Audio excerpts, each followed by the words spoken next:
They say an RV is a depreciating asset, and these days, I'm more the depreciating asset. We are Shane and Carrie, and 4 years ago, we sold our house and moved into a 44-foot RV at the lake. And during the summer, we also have this little park model up in the mountains where the weather is about 1,000 times better than Phoenix. So most weekends, we pack up, get in the truck, and drive back and forth between the two. And I know some people watch our videos and think, I would love to do that. But then comes the but. I'm afraid. I'm afraid what people will think. I'm afraid I'll regret it.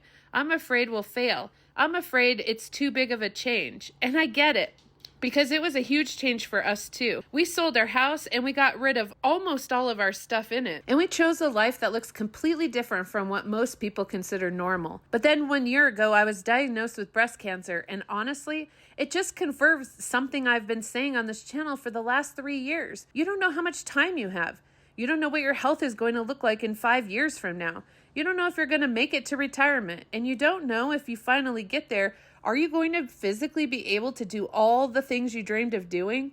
Are you going to have the strength to hook the RV up, to drive across country, to climb the steps, to explore, to actually enjoy the freedom you've worked your entire life for? And that's why I'm so glad we didn't wait. Because if I had been diagnosed with breast cancer while we were still living in our house, I think I would probably be sitting there asking myself, what did I miss?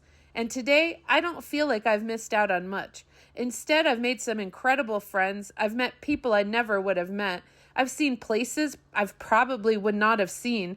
I've lived next to a lake. I've spent time fishing. I've spent summers in the mountains, and I've created a life that doesn't look anything like the one I thought I was supposed to have. So maybe the RV is a depreciating asset, but the experiences, the friendships, the memories, the time, those are appreciating assets. And if you're sitting there waiting for retirement to finally start living your life, maybe ask yourself one question.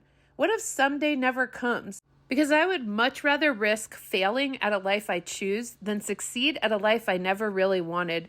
Stop waiting for permission to live outside the box.